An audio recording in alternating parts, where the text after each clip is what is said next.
Well, good afternoon. My name is Reshard. I am so excited to be here to welcome you to the 2023 State of Inclusion, sponsored by the Pensacola Chamber of Commerce. Let's give us a hand for trying to do the darn thing.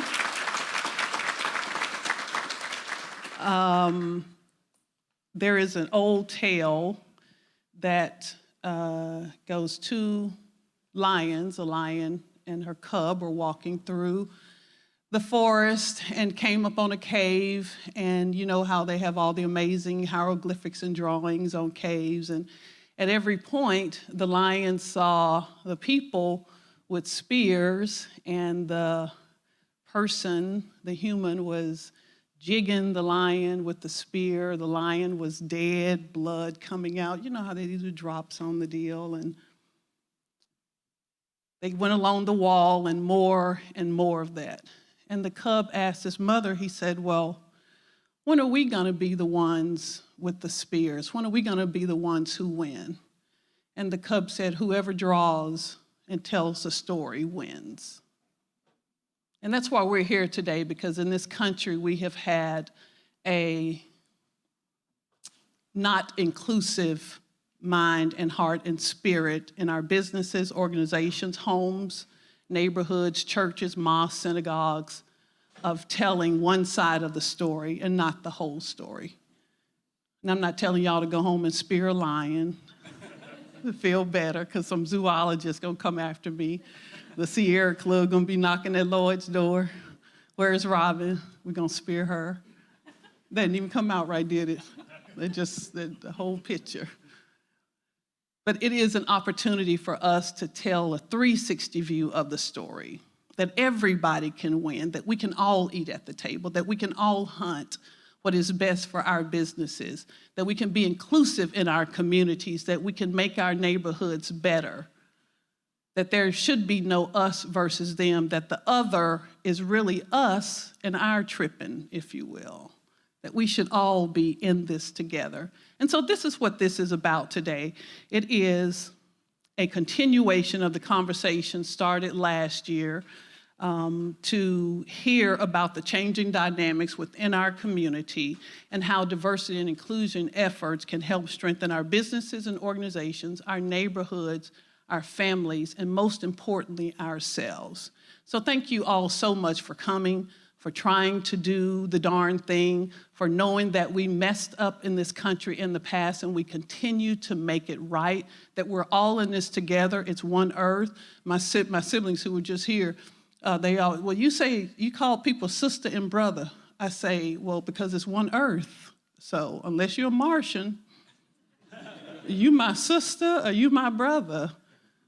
And so we're all in this together. So we gonna make it together, or we gonna just, what's the opposite of make it? You look educated. Break it. I could have came up with that.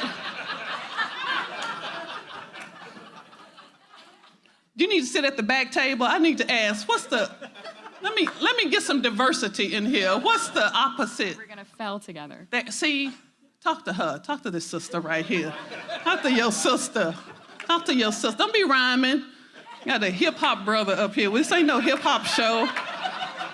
This ain't that kind of diversity now. The chamber ain't ready for hip-hop now. We can do Chuck Berry. We can't do Run DMC. So we all, you know. Okay, all right. So we're going to hear from local experts. We have some amazing panelists here. Y'all are going to have an amazing time here. And so if you want to ask a question, we're talking about diversity, inclusion, and equity, especially on the back of this new Senate bill that the governor just signed, Senate Bill 266. You can scan the QR code that's at your table, on your table tent. Somebody hold that up for me, because I don't even know what QR code means. There you go, thank you. And then submit your question to our panel, and Nico will help me, and we'll help with that. Y'all ready? Y'all ready to have fun? Y'all ready to eat? Okay, let me say something else too. We talk about diversity, inclusion. We have a robot. We are real diverse. Y'all see the robot going around? Doggone it, we got inclusion. We got people who ain't people here. So y'all see the robot. So I'm just saying, okay. Now, after all that, we need to pray. So let me ask Mr. Justin Oswald, Executive Pastor at Transformation Church, to come up and lead the invocation and pray for this brother, especially right here. I got him. All right, thank you. Bow your heads as we pray. Heavenly Father, thank you for your amazing power and work in our lives. Thank you for your goodness and for your blessings over us. Thank you that you are able to bring hope through even the toughest of times, strengthening us for your purpose. Thank you for your great love and care. Thank you for your mercy and grace. Thank you that you are always with us and will never leave us. Thank you for your incredible sacrifice so that we might have freedom in life. Thank you for every seat that has been filled here today. For each mind and heart that fills the presence of this room, we thank you. Only you truly know what we are setting out to accomplish today. We have an idea, a vision, hints, and daily instructions. We have talents, abilities, and time to work. However, only you can see in perfect detail the end of every beginning. Every project, every season, every life. Nothing is ever in vain, for even our mistakes and missteps are used for good. Lord, strengthen our confidence in who you have made us to be. Set us free from comparison in order to work together efficiently. Our prayer today is that your will be done through this event. Take what we have prepared and multiply our efforts as only you can. Steer our intentions to align with your righteous will. Remind us of your faithful provision when our efforts fail us or fall short. May all glory go up to you when we reach the finish line and climb over benchmarks. Blanket us with your peace today, Father. Keep us physically safe and guard our hearts and minds from pride and selfishness. Keep love at the forefront of our minds today, the guiding light for all we set to accomplish and celebrate. Bless this meeting today and all those present, as well as the lives of those we encounter afterwards. Ready us to make every moment count. It's in Jesus' name I pray. Amen. Can we put that on our mirror? Can we put your prayer on my mirror? Just put that in the QR code. Would you please stand as we welcome David Dellerman, Market President and Vice President and title sponsor, Cox Communications. He's going to lead us in the Pledge of Allegiance. Good morning, everyone. Thanks for being here. Cox is certainly very proud and honored to sponsor this event. If you will, please join me in the pledge to the flag. I pledge allegiance to the flag of the United States of America and to the republic for which it stands, one nation, under God, indivisible, with liberty and justice for all.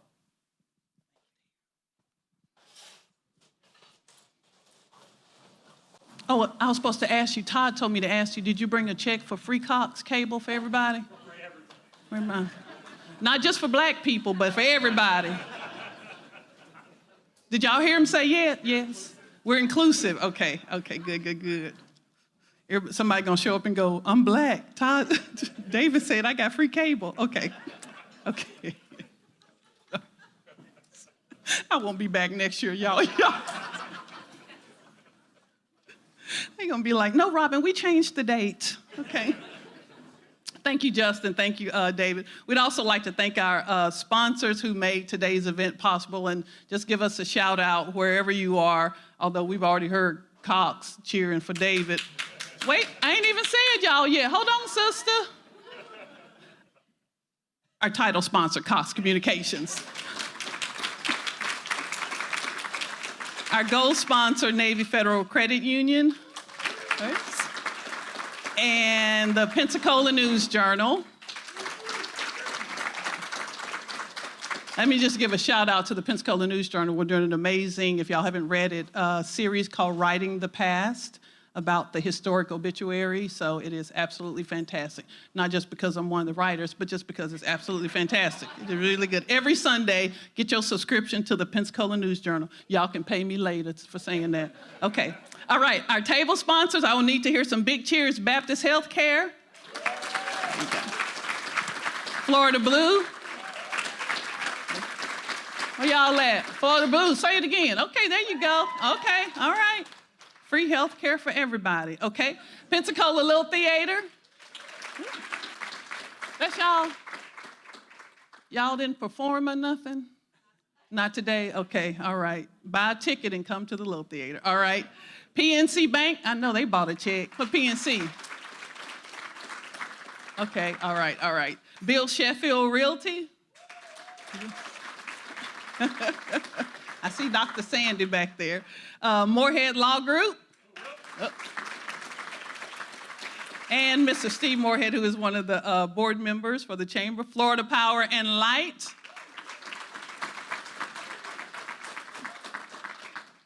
Stand up, JT, stand up, stand up. Come on, stand up, stand up. I got the microphone. Glad to have you back, that's all I'm gonna say. He ain't bring no check with him, so you talking about, yeah, he ain't bring no check with him. HCA Florida West, where they at? Oh, hey, y'all.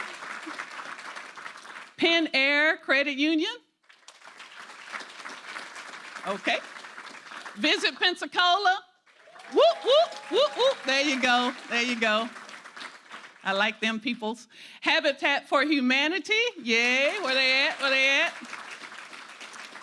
And Anglin, Reichman, and Armstrong. Yes, yes, yes, yes, yes, yes. Thank you all. And so now we will have and let me just say this real quick. Thank you for Quinn, Todd, Thompson, and everybody at the Pensacola Chamber of Commerce, the board of directors. I know Jennifer Grove is here. My fine, smart husband, Lord Reshard, is here. David Delliman, you fine and smart too, but not as my husband. I'm just saying, you know, I gotta go home. I told y'all I ain't gonna be here next year. I just gotta say what I'm gonna say today. So please welcome back. Who's gonna talk from our title sponsor? David, you talking? Come on back down, David. Come on.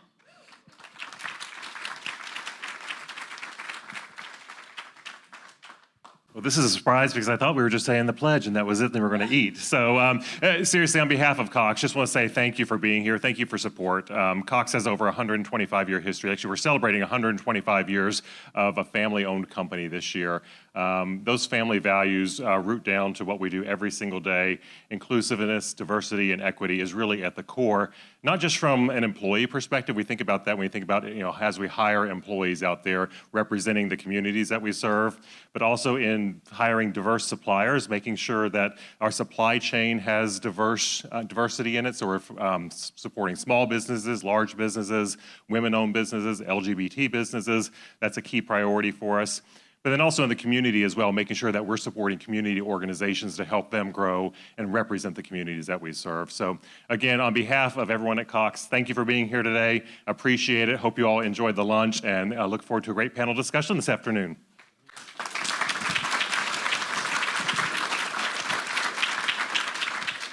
Thank you. And we're excited to share some information from the Pensacola Young Professionals about what they found about diversity and inclusion in their quality of life survey for our community. And by scanning, again, that same QR code, you can find the results of that quality of life survey. So please welcome Claire Kiracharr by video. Connection. It's the heart of what we do. It's why we work to better the communities where we live and work. It's why we're expanding to get people connected and create digital equity programs that support affordable internet and digital literacy. We're leaders for positive change. From the way we empower our people, clients, and communities to the way we care for our planet. We live our values every day. We're Cox Communications, and we're pleased to connect with you. Hi, I'm Claire Kiracharr, Director of Quality of Life Survey with Pensacola Young Professionals. I'm sorry I can't be there in person with you all today, but I am thrilled to still be able to share with you all about our Quality of Life Survey. In partnership with Quint and Rishi Studer, the Quality of Life Survey has been conducted in the Pensacola community for over 10 years. Using Mason-Dixon polling out of Washington, D.C., over 800 people are surveyed each year to understand their thoughts on issues such as the environment, housing, and our government. In the last 3 years, they've also been asked about issues surrounding race relations, including people's relationship with the police and people's relationship with each other based off race. Using proven formulas, we ensure the results are representative of our community, showing diverse thoughts and opinions, with a standard of error being less than 5%. This means that a survey done for the entire Pensacola community would be within 5% of the results of this survey, meaning we know these results are reflecting our true community. PYP's mission is to attract and retain young talent, and part of that work is that we believe is ensuring we're a premier place for people to live, work, and play. That means we create a good quality of life for all people, regardless of their background. Our results show that people have concerns for issues such as education, crime, and housing. But what we also see is that people are feeling hopeful about the future. And in all of our future-oriented questions, people show that in the next 5 years, they think things will improve. I encourage you to open your digital program today to look at the data using the link under my name, to look at the data and explore what did people have to say on these issues. You can look at data over time and also look at how people answered based off things like income, race, and education level. Keep an eye out for our 2023 survey, which will be surveyed and polled within the next few months. Thank you all so much. Please let us know if you have any questions. Many of you may know Robert Bellanova. It's been a joy getting to know him the last few years. And we had a conversation about a few weeks ago, and he said, Robin, he said, when you're living in abundance, you should not build walls. You should not build walls. You should build longer tables. When you're living in abundance, yeah.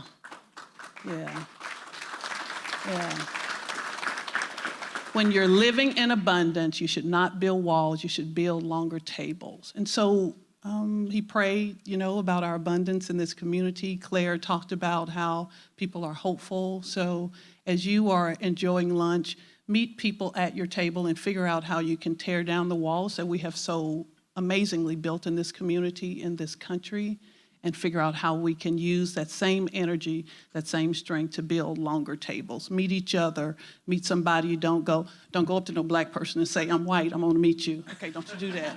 I got my eye on you, brother. I got my eye on you. I hope you ain't a lawyer, because I'm gonna be in trouble. Okay, good. Lawyers and preachers, both of them scare me. Okay, all right. So just go up and meet somebody and share and love and eat, because this is all what this is for. It's food for the soul, food for our hearts, food for our bellies. Again, thank you so much for the opportunity. Okay, go ahead and clap. He said he's used to cooking. I'm gonna help him with marketing. Tell him where you are. Oh, okay, right. Yes, so we located on the northeast side corner of Pensacola. North Davis Highway, right before the bridge where you go into Pace. We're actually part of the University of West Florida campus, where that Starbucks is, yes. So, if you ever go that way, please visit, stop us, and have lunch with us or dinner, and visit Bella. Bella will come out and greet you personally. That little robot that's running around here. Thank you again. And if you come in and do the robot, they buy one meal, get one meal free if they come in and do the robot? If they buy a robot, yes. Oh. All right, he done went too far. Sit down, go on, sit down. Y'all give him a hand. Thank you, Paul. And that is a call to join the chamber. So that's the call to action there. As you continue lunch, we do want to get to the heart of our program, and that is this discussion about diversity, equity, and inclusion, and what it looks like today in this current situation. And you recall that you do have the ability to ask a question using the QR code there, and then we will work that in. So we're excited to have Tammy Greer, the Executive Director. Come on up, Tammy. Tammy Greer, the Executive Director of the Escambia County Children's Plus. Please welcome her. You can have a seat. Make me be first. Yes, Yes, you got it. Eric Dozier. Rolls too. And they roll. See, I knew she was gonna make me go first. Somebody's got to. Eric Dozier, co-founder of the Oneness Lab.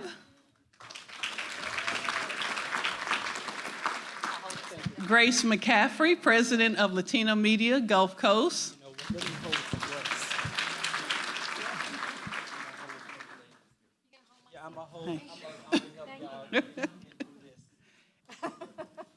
And Juanita Scott, Director of Professional Development with Pensacola State College.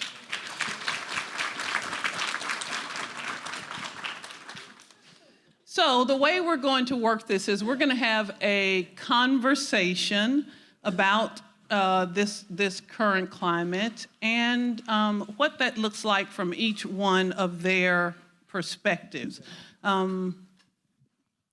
and particularly this has been, Us.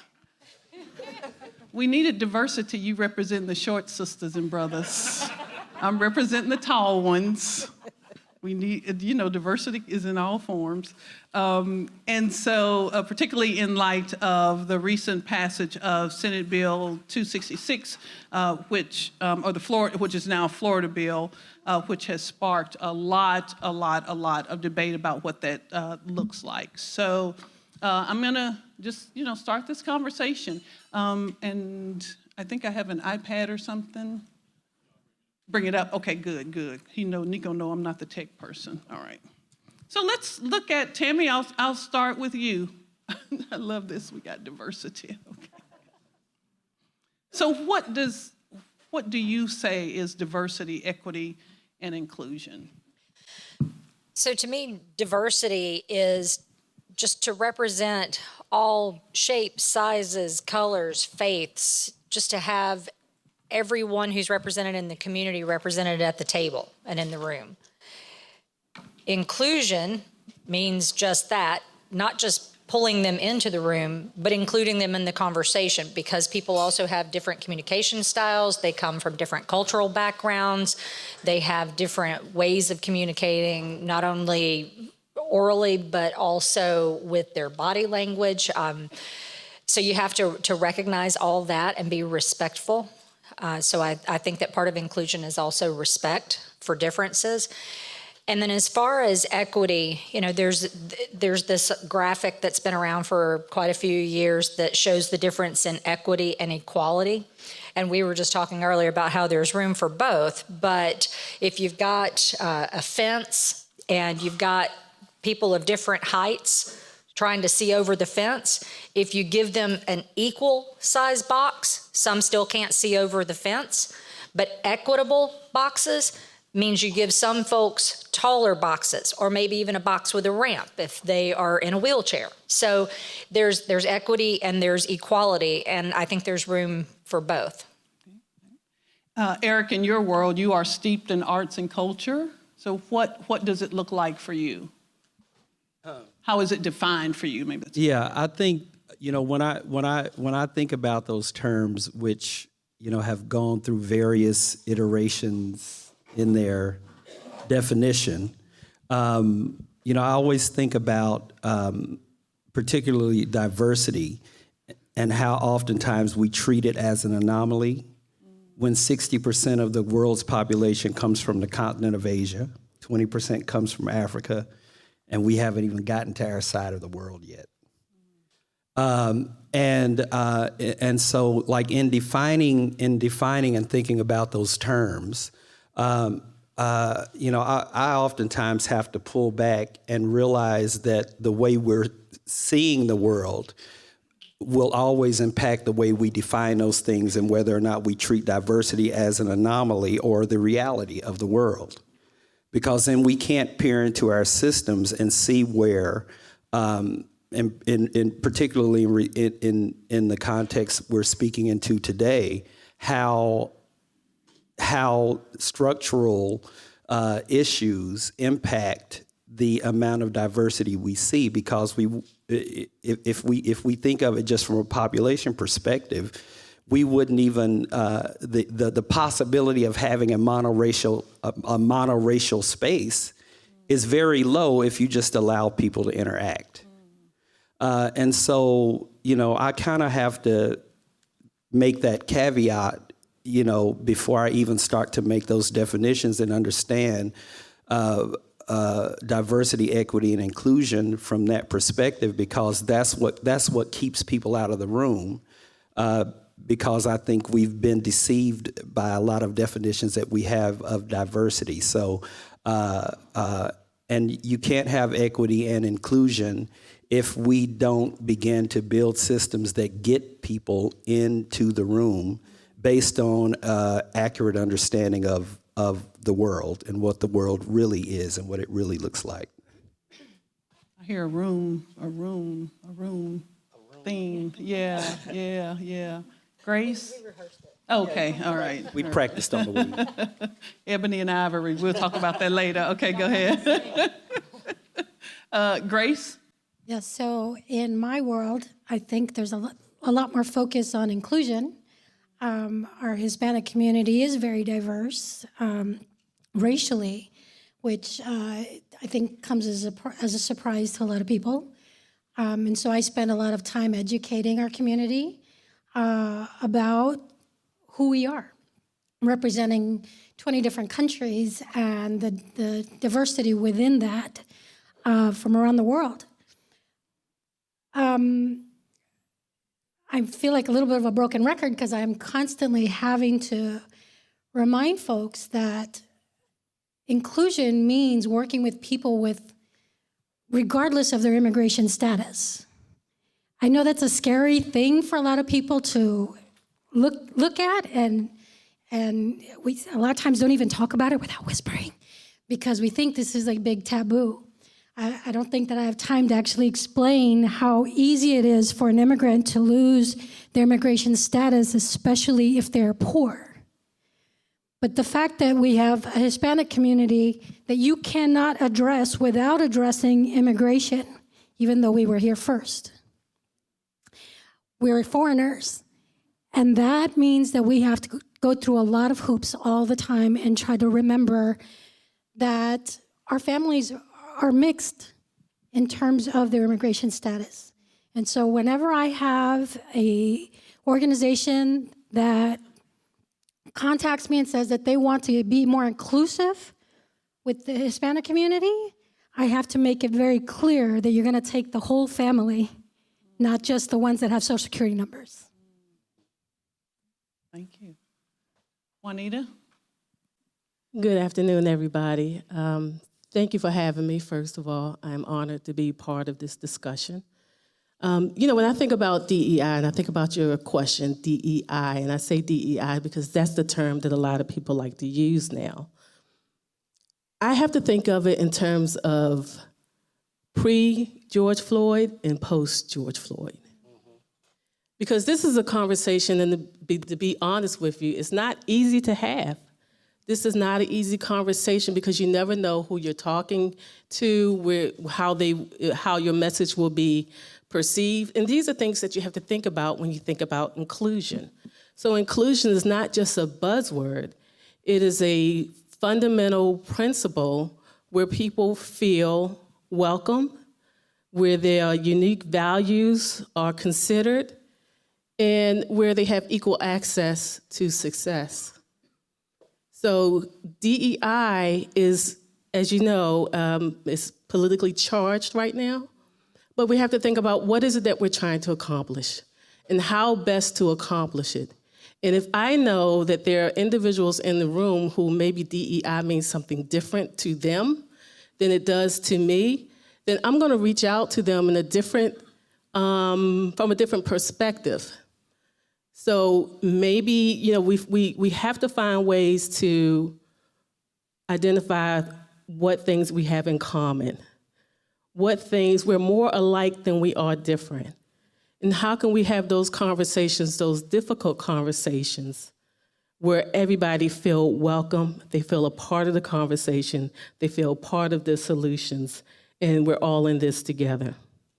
Juanita, let me stick with you on that one. So you talk about pre-George Floyd and post-George Floyd.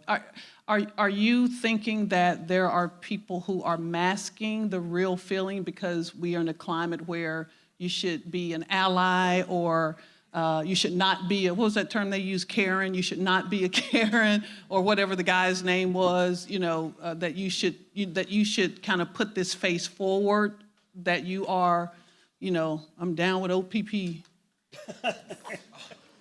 That's probably not the right word to say. But that was an old hip hop song. He know it. It was an old hip hop song, Down with OPP. Yeah, you know me. Okay. Robin, can you repeat the question? Redirect.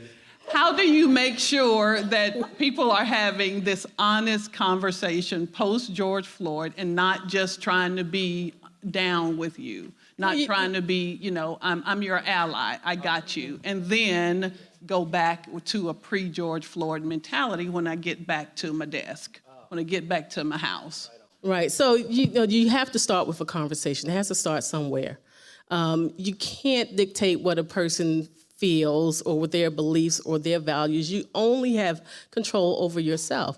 And I think by sharing each other's stories, we get an appreciation for a person's background, and they get appreciation for your background. We used to do these trainings called, I don't know if you're familiar with living room conversations, where you have that opportunity to, regardless of who you are, African American, Latina, Black, white, Asian, where you have a chance to tell your story. So it's not just one race telling their story, it's everybody telling their story, so that I can understand you and you can understand me, and I have a deeper appreciation from who you are. Because, even as we are sitting here in this room, each one of us have different experiences. And we bring those experiences with us to this table. We bring those experiences with us to every conversation that we have, every meeting that we have in the boardrooms. What we believe in translates into those conversations in the conference room with our children, with our neighbors, and anybody that we come into contact with. So the more that I get to understand your perspective and what values you have and how you were raised, and better appreciation that I have for you as an individual. And I think you have to start there. You have to start with that conversation and letting people into that space to be a little vulnerable about who you are. I can tell you that one of the conversations that I had, a living room conversation that I had with a colleague, we worked together for many, many years, 10, 15 years maybe, and did not really understand who she was, what she stood for, what her interests were, until we had the living room conversation. And the living room conversation, for those of you all who might not be familiar with it, is just a model for discussing topics that might be uncomfortable, to break through barriers of communication. But with that living room conversation that I had with this colleague, we grew up on totally different sides of the track, so to speak. And now we're almost best friends, but she still has her way of life, and I still have my way, but we come together in commonalities. Sure. And we're getting some things done in terms of community things that we're doing in the community. All over because of conversation. All of it from conversation. Okay. So let's, it's not lost on me that we don't, Quinn and I, in sort of full transparency, had this conversation that we don't have a white man up here. And so I'm going to say that in terms, coming to you, Eric, with this, not just because you're a man, but to say that in terms of the art world, where sometimes it is a little bit different. We've been seeing these conversations, the Oscars so white, the Tonys are coming up, and I know Billy Porter's been talking about, so there's been a lot of that. How do you push through to make sure that you have diverse voices and ensure that those who have been traditionally at the table stay engaged going forward and not put up the wall as we've been talking about? Well, I think one specific thing that we did through our company, the Children's Theater Company of New York City, is we approached the Actors Equity Union and help them to rewrite their policy as far as the requirements to get into the Actors Equity Union, because it's based on how many shows that you're able to do. And of course, if you're a Broadway actor, and particularly a Broadway actor of color, and there is a lack of writers on Broadway that are writing about your perspectives, you have a smaller chance of actually getting into the Actors Equity Union. So we help them rewrite their policy to make it to create a clear pathway for Black actors to get into the union. And we worked hand in hand with them, over a period of a couple of years to help them rewrite that policy. just because it was so difficult for Black actors to get their union card because there were just not enough jobs on Broadway for them. So that's one thing specifically that we participated in.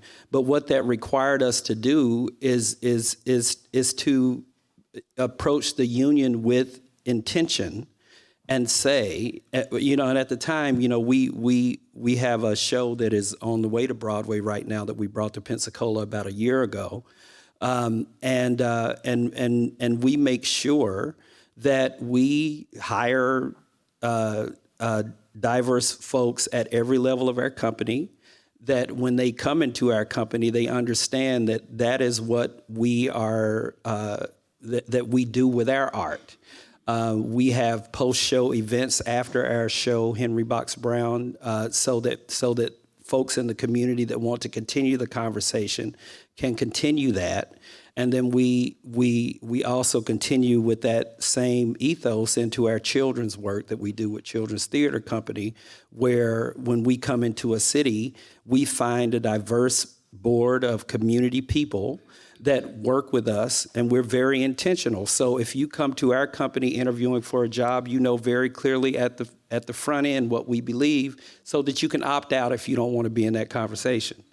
So we don't, and we've been that, and we're not a young company. We've been around pre-George Floyd. We were doing this before all of the conversation, 25 years, a quarter of a century, that we've been doing this with children, and not just with children, but with children and their families, local institutions, businesses, educational institutions, like Escambia Children's Trust, like Pensacola State College, like Florida Power and Light, to make sure that we're not just, when you talk about equity, that we're not talking about episodic equity.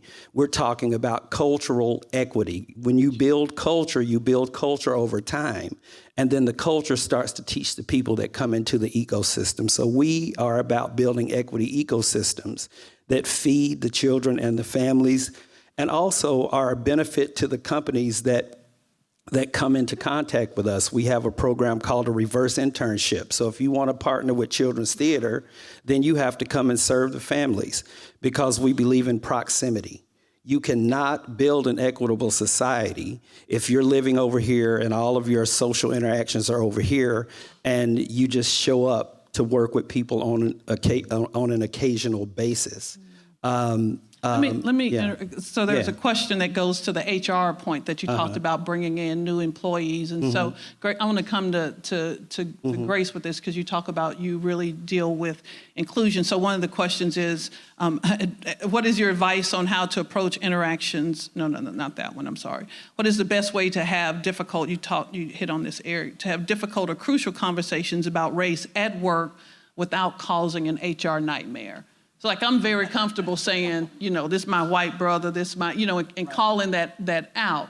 But there are consequences for people when you try to do that, when you legitimately try to have this conversation, as Juanita said, and it's difficult. So what's that line so that someone doesn't think of you as, either trying to be a racist or trying to be intrusive, but really trying to have this human, in the human resources, this human connection?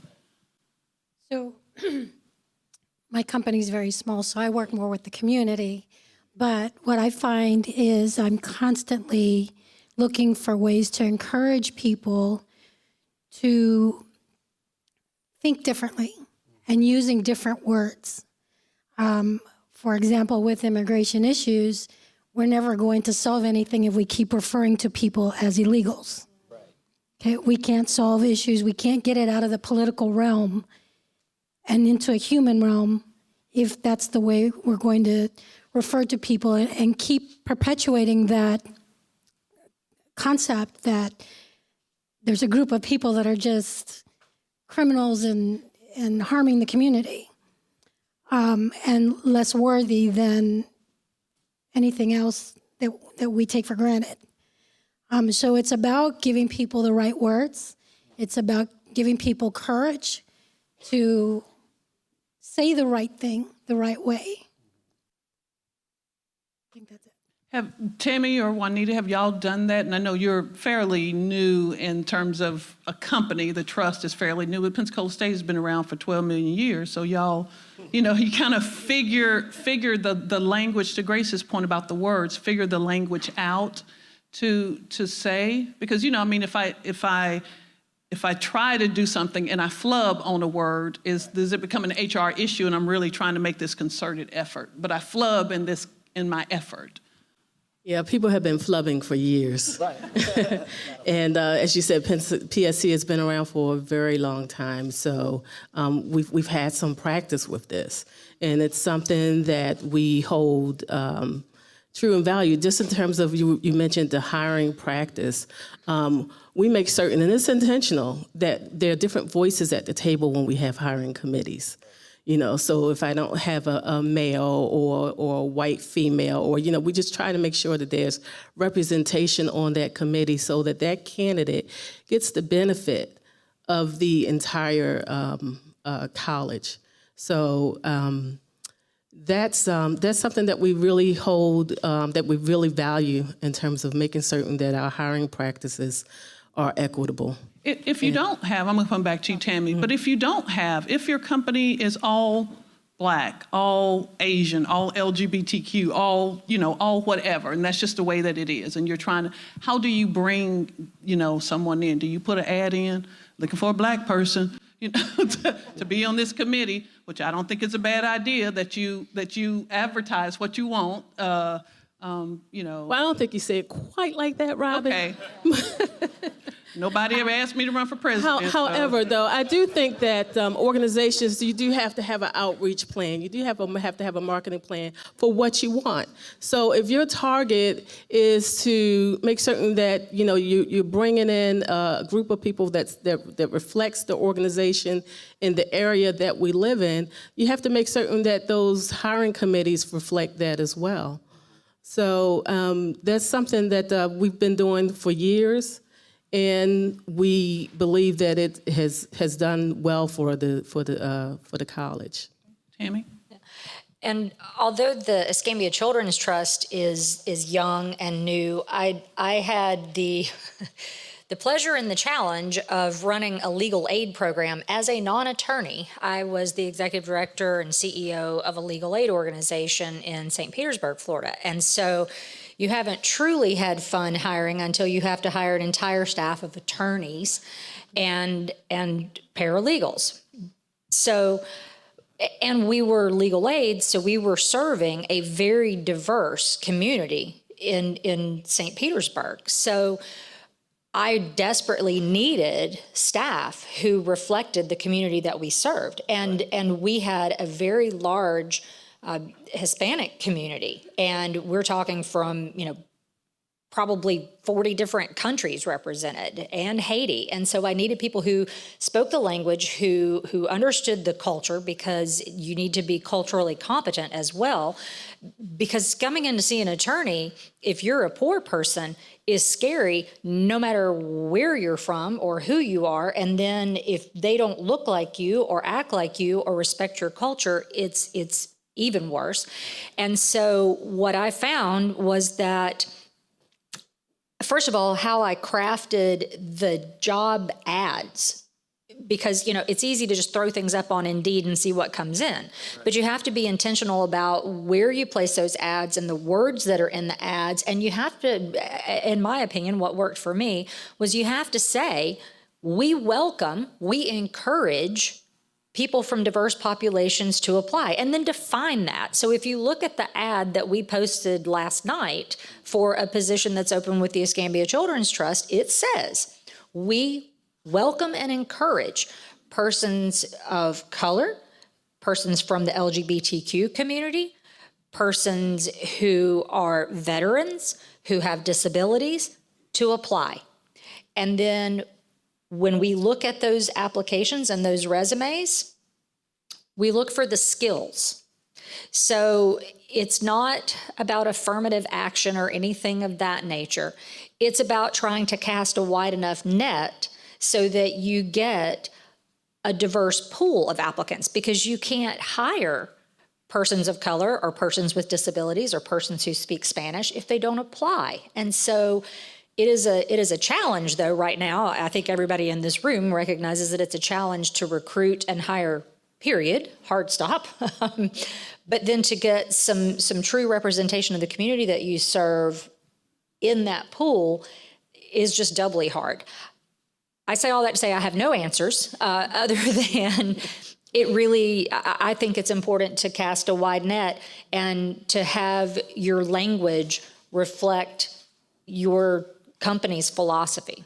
So why is it that affirmative action, diversity, inclusion, equity, set-asides, why do they rile us? Let's just say us, because we're all in this. Why do they rile us? Why do they make us feel like we can't do something? If you all have a lack, then why is it not okay to push for more to get what you talked about, and not just directing this question to you, Tammy, to the equity deal? So if there has been a lack, if I have never had any LGBTQ people on my staff, why is it not okay to say I am looking specifically for an LGBTQ person to fulfill this position? You still got to have the qualification. So I'm not just going to go out on the street and say, Junebug, can you come in because you gay?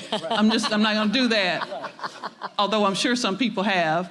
Why is it why does that give us some sort of feelings to talk about affirmative action, even this conversation? Grace? Gosh, there was a whole couple of things that came into that. Yeah. But, one, obviously, I have to remind my clients that it is illegal to hire somebody based on their race, right, or gender. I get stores that want to hire a pretty girl. I'm not going to put girl, or female that you're looking to hire.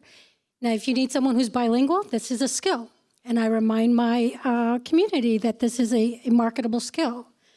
On the other hand, the genuineness of a company always comes through. I have recently been contacted by an organization that placed an ad in my paper, an employment ad, and the person who called me is probably not the person who hires, that actually does the hiring, but they said, we're just running this ad to fill a requirement. That hurt my heart, but I also made sure to get people that I know that would qualify for this job to get that. Reluctantly, though, because I don't know what kind of environment they're going to go into. Right. Definitely. Well, go ahead, Eric. Yeah, and then there's a question that goes right to that. There's another question. Go ahead. No. Go ahead. Go ahead. No, I think one of the reasons why we have so many issues around these terms is because most of the people that are protesting these terms have no idea what they mean. Mm. And as a matter of fact, when we talk, and I'll just use affirmative action since that's the one that came up, oftentimes we conflate affirmative action with quotas, and they're different. They're very different things.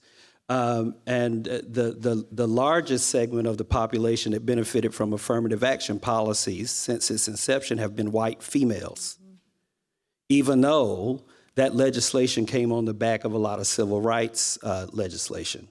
So what is interesting to me is to look at the demographic that is most adamant about protesting that, and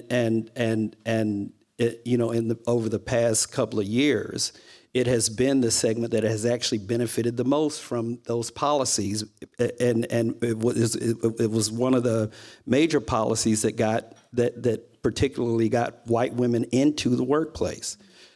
So I think that what the environment that we're living in is just like the names that they're calling these particular two acts, 266 and 999.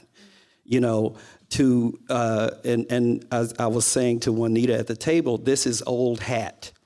People are taking terms just like they did with this term, the content of their character, misquoting Dr. King, quoting him out of context, and saying what Dr. King would not have he would be so disappointed now if he was he was killed for trying to promote equality in the world, to promote unity and diversity and a place for everybody, with his beloved community. That was his whole purpose.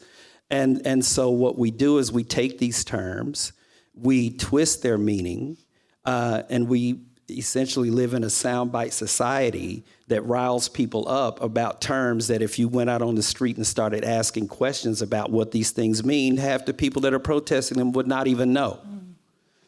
So I think that, when you ask the question at the beginning about DEI, and defining these terms, is that, I'm new to Pensacola, and I walked into Pensacola at a time where, I was introduced to the Equity Project Alliance.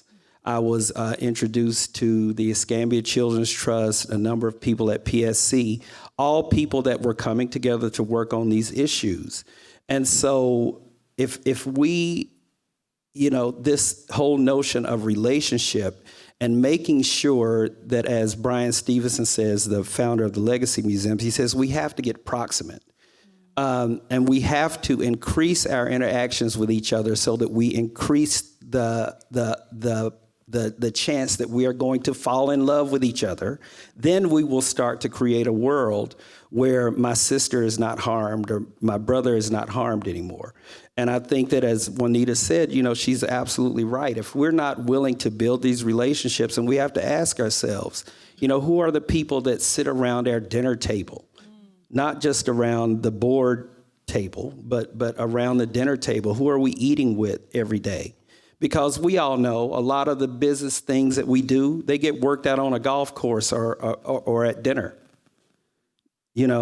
And so those people that you are closest to, those are the people that you're going to call into your company. Those are the people that you're going to start to build this new civilization with. So let's stick with your table there. And one of the questions is, how do I express to upper management and leadership about my dissatisfaction with their participation at DEI training? They feel like it's, I'm not sure of the other deal, but it feels like it's not very intentional or that they're paying attention. How do you express that? It kind of goes back to the HR deal. How do you do that? Because sometimes this is about economics. You don't want to lose a job. You want to lose an ad. You don't want to lose a contract. You don't, so you don't want to lose the governor's, a line in the budget. So you go along with it. We'll talk about, or maybe, I'm not sure we'll get to it, the letter that the college president signed, talking about DEI, or it's seemingly against it. And so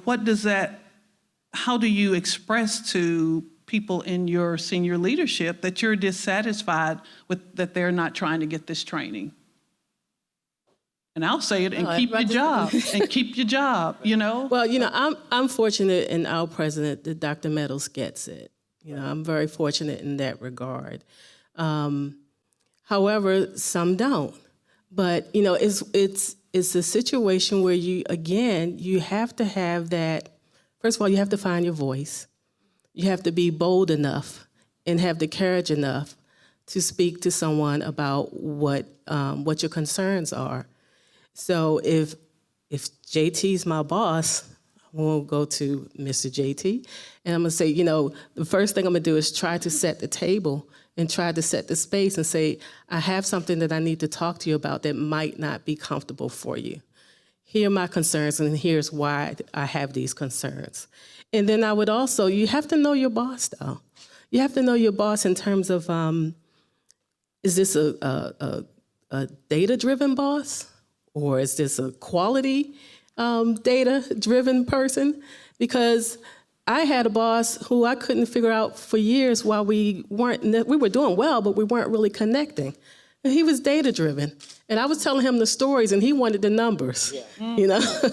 So if you know your boss, you know how they like to receive that information, I think it would behoove you to understand that and present it in that way. But not everybody have that luxury. But it has to start with setting the table. I have some concerns. One of the first things that Dr. Meadows did was ask us for our opinions, what we thought about things. Who else should be at the table? How are we going to address these? How are we doing? Pensacola State College, we see students all the time, these students from different backgrounds, and it's always centered around student success. How are we making certain that our students are successful? And what does that mean? And what does that look like? And what's that student's journey as they complete or as they pursue their academic goals? What does it look like for them? And what's involved in that journey? And how can we help them to get there? So in my situation, I'm very fortunate to have a president who really understands and gets that inclusion is valuable, and that we'll do anything to make certain that students are successful. I'm going to do a check-in real quick, but Melody Hobson, the financial guru, said to one of her friends said that when asked a question about hiring, do you want to have diversity or do you want to have quality? And the answer is yes. Right. So it's not either or. Right. It's not. It's a yes. It's a yes deal. So why do you think one supplants the other? Yeah. So I need to do a check-in. We told y'all 1 o'clock in this conversation. We probably got about 2 more questions and probably one from the audience. Are y'all okay with 10, 15 more minutes? You good? Okay. I got a thumbs up. Thank you. All right. Todd, we good? We have to pay them an extra. We may have to collect some money. JT, get your checkbook out. We may have to collect to pay the county, to pay the city. He said they take credit cards. We good? Okay, all right. So let's go into Florida Bill 266. And you said there were, you talked about others too, Eric. It has sparked significant debate about diversity, equity, and inclusion, particularly in higher education. So what does this legislation, how does this legislation impact us going forward? Pensacola State, UWF, Pensacola Christian College, they're big dogs in this community for hiring, for economic development, for tourism. What does that, people can here get contracts from them. What does that look like for DEI? Yeah, I think we're still trying to figure it out. First of all, it was just passed. We were talking about a document that went out back in January. Well, since that time, it has gone through different versions. So I think we're still, as a college system, trying to figure out what all that means and how it looks, because every region, every part of Florida is different. Right. I say to people all the time, Florida is the only state where you have to travel north to be in the South. So it's very different, and it means different things in terms of approach, regardless of based on where you're living. It's not, he signed Governor DeSantis signed the bill at New College, which was an advocate for particularly the LGBTQ community, and no grades I think they have, or it's a different model system, but that he signed it there. Is this something that you said we're still trying to figure it out, and anyone else, I don't want to just go to Anita because she's at higher ed, but. Right, but I will say that bill is packed with a lot of different aspects. So when I say figure it out, there are different areas of that bill throughout. So you can't just take one part and say, okay, tell me about Senate Bill 266. You can't just narrow one to that. That's just one small part of it.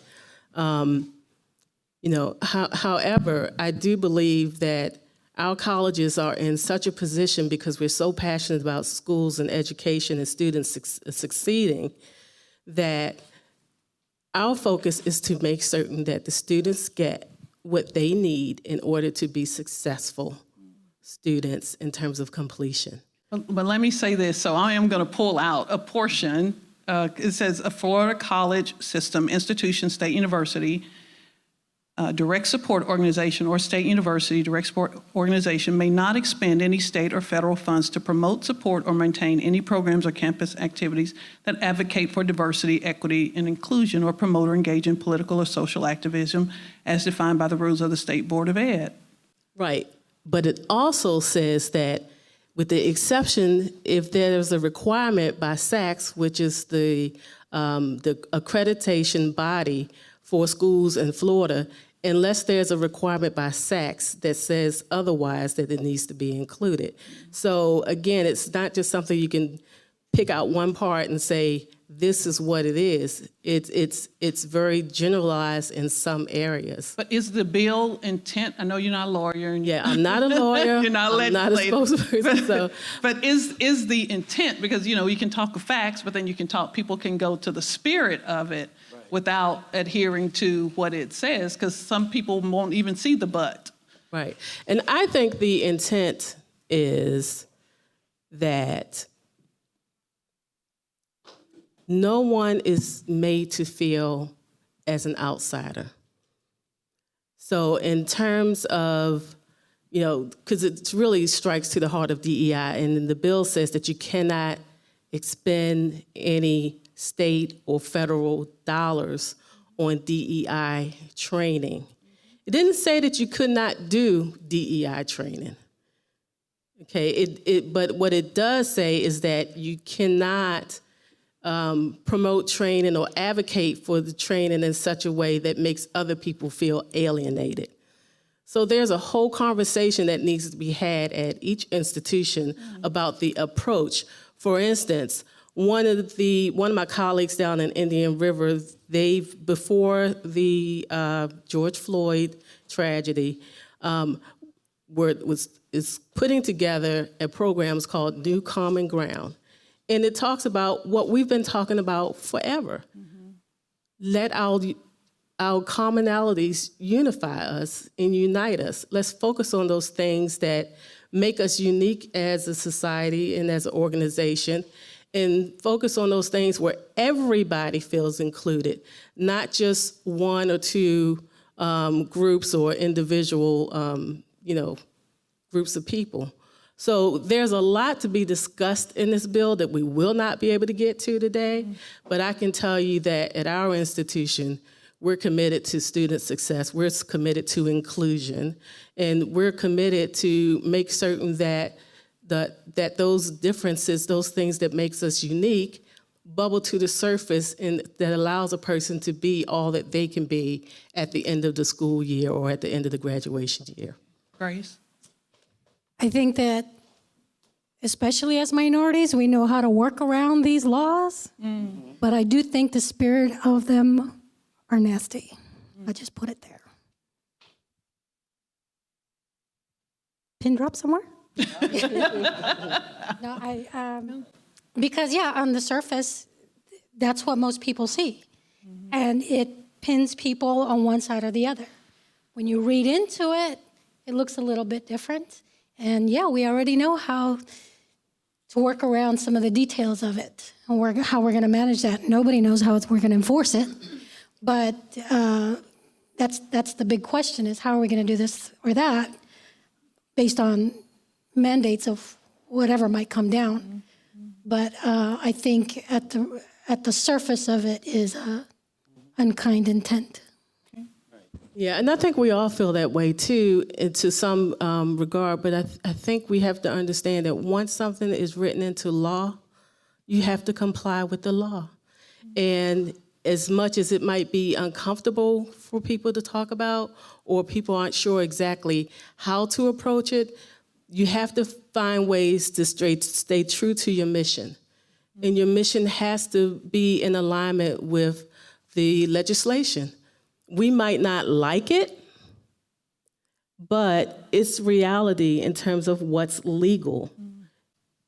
But that's why we have EEOC, because there are those who do not comply with the law. So, I mean, Eric brought up the Civil Rights Act of '64, so we're still, sort of as you said, figuring this out, but there's still a need to have law enforcement, if you will, there. Eric? And then I think that, mentioning those civil rights acts and then talking about, there have always been people that have just chosen not to obey the law when they were on the books. The first Civil Rights Act was passed in the 1870s, and it was being enforced by the federal government until Hayes pulled the troops out of the South in 1877, and people just decided they were not going to obey the laws anymore.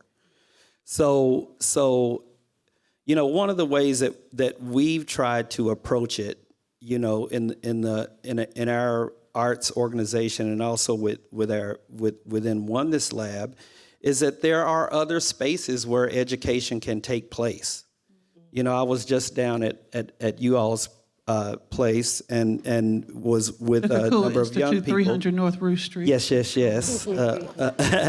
And, you know, working with a lot of young people there, and they were doing computer programming, different things like that.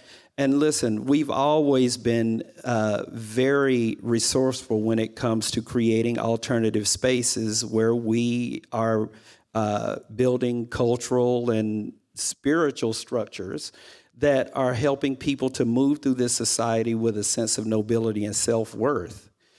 We've always done that. It's sad that we have to keep doing that.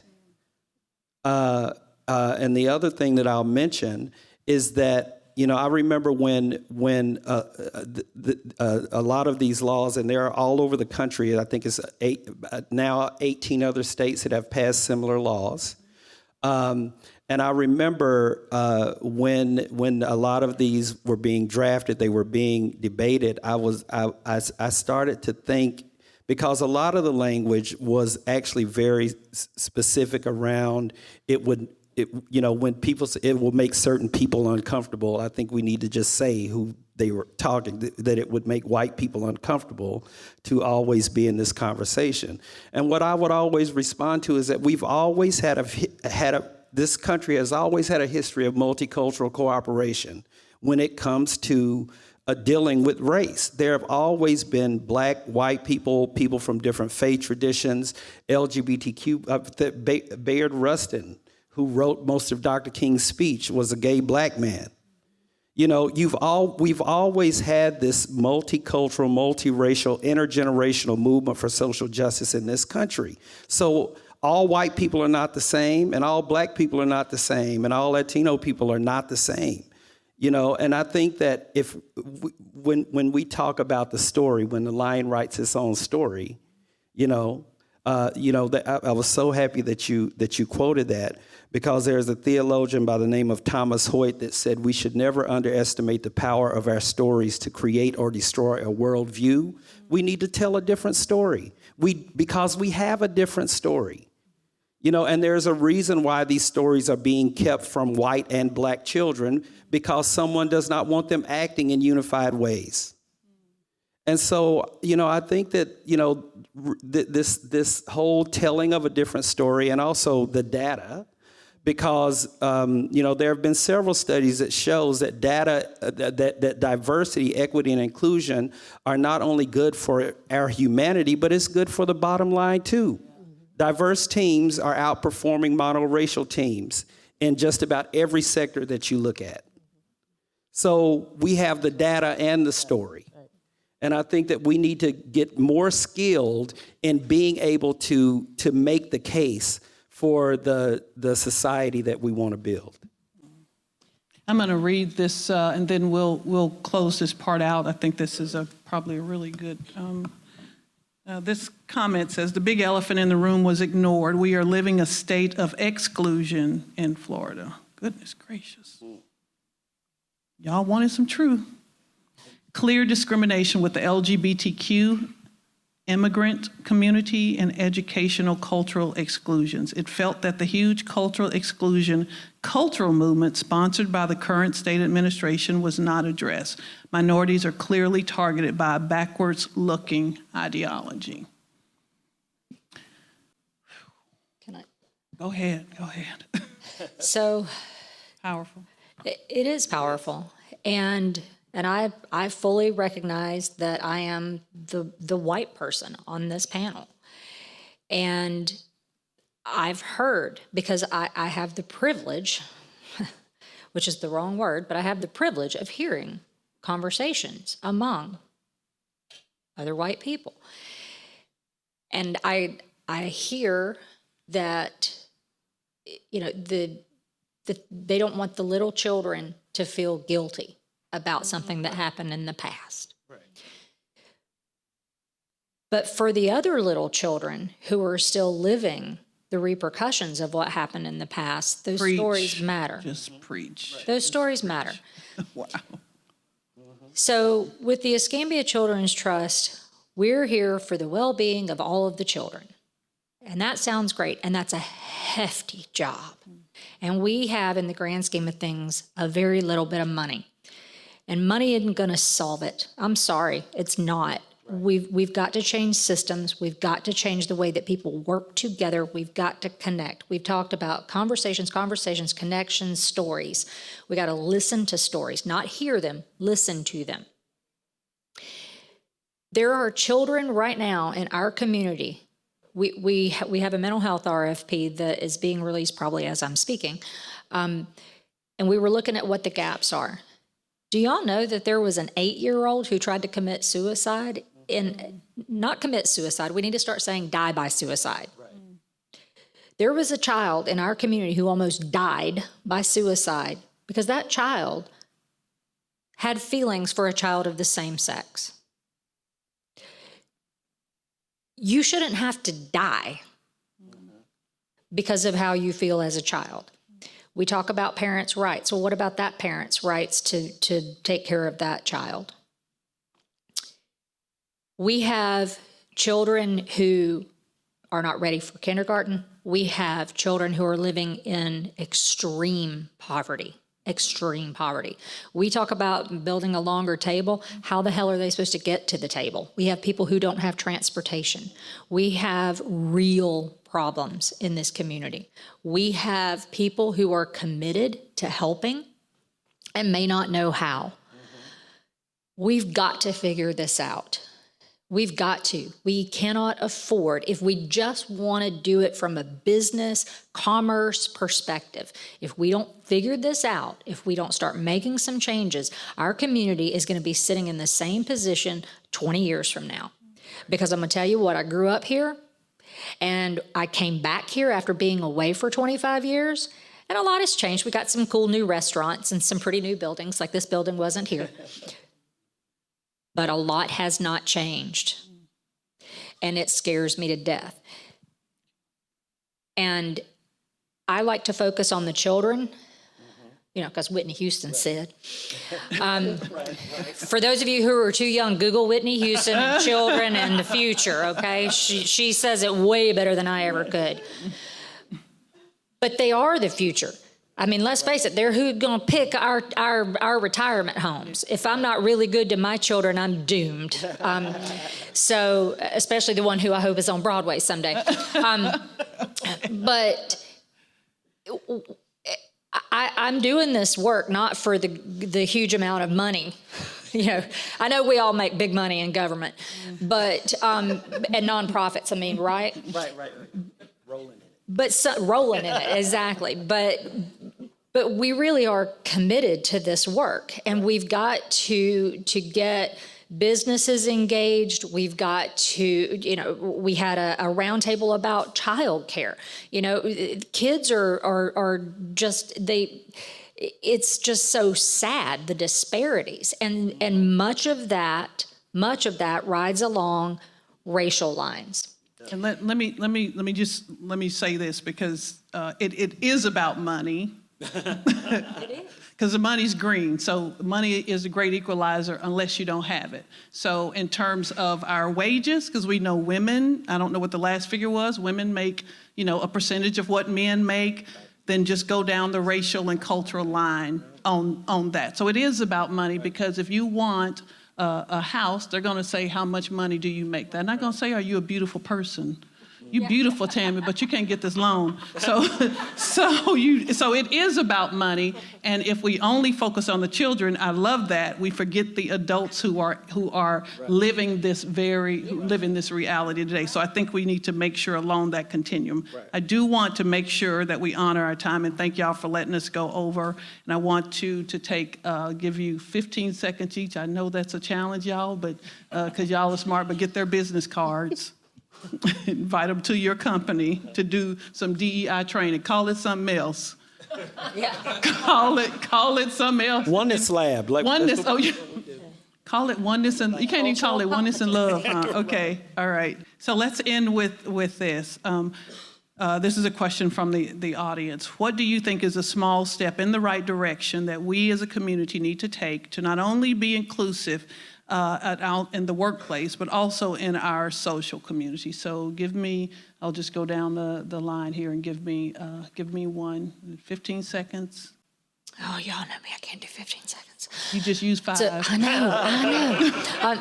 No, have those courageous conversations and have dinner with people who don't look like you. Taking the 5 sisters of Blue Dot or the Dwarf. Okay, Right on. go ahead. Oh, excuse me. Or you're Asian. Okay, all right. Go to the bistro. I think that we have to learn to move beyond just the rhetoric and move from rhetoric to more deeper relationships. So find someone, have the hard conversations, and have the conversations with a modicum of grace, because we are going to fumble through it. So we just need an opportunity to keep coming back to one another. I guess the same aspect, get out of your comfort zone and meet people that you wouldn't normally run into on a day-to-day. Vote and hold your elected officials responsible for their decisions. If you're doing DEI training in your organization, most of the time the people that you think will benefit the most will not show up, especially if it's not mandatory. And people don't like mandatory. So my challenge to you is to reimagine how you have that conversation, how you do that training. There is a way to make to make certain that people are being inclusive, that you have inclusive teams without alienating other people. My other point is simply legacy.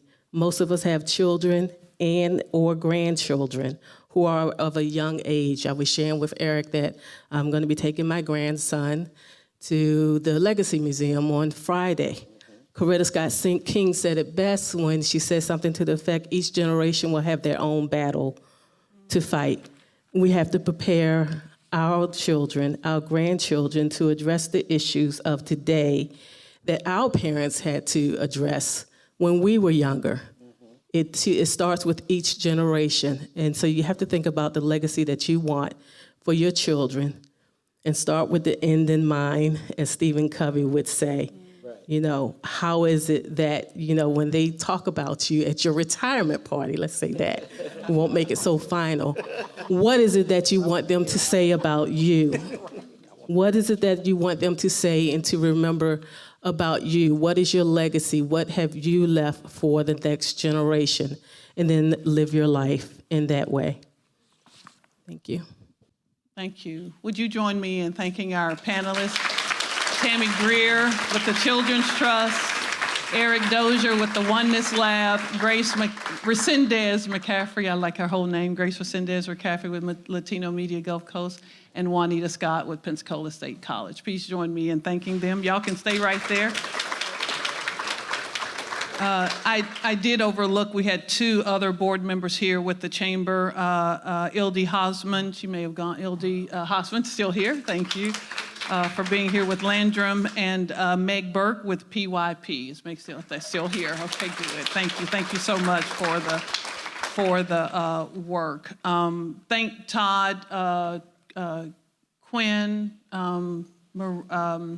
Marina, all of the great staff, Nico, I know I'm missing somebody, all the great staff, the board of the chamber for, Willa, thank you. I said I'm gonna miss somebody, babe. To having this conversation. It matters, and often it gets uncomfortable, but I'm gonna tell my joke. This is the only joke I know. What do you call a butterfly that does not leave a cocoon? Good, y'all ain't heard it before. It's called a butterflop. I said it was bad because butterflies are not supposed to stay in a cocoon. It's supposed to expand, and that challenges us, that challenges our wings, right? It hurts to get out of that cocoon, but that's what we have to do to become our best selves. If we stay in our cocoons, our echo chambers, our offices where we look alike, where we think alike, where we act alike, then we become butterflops, and we deserve to soar and fly. We're not going to talk about some bird coming along and eating us, but we deserve to be our best butterflies. Pensacola deserves that, and in our hearts, we deserve that. Our minds, we deserve that. So thank you again to our panelists. Thank to our title sponsor, Cox, our gold sponsors, Navy Federal Credit Union, and the Pensacola News Journal, our table sponsors, and most importantly, thank each one of you for having the heart and soul and mind to be here. Get home safe. Thank you.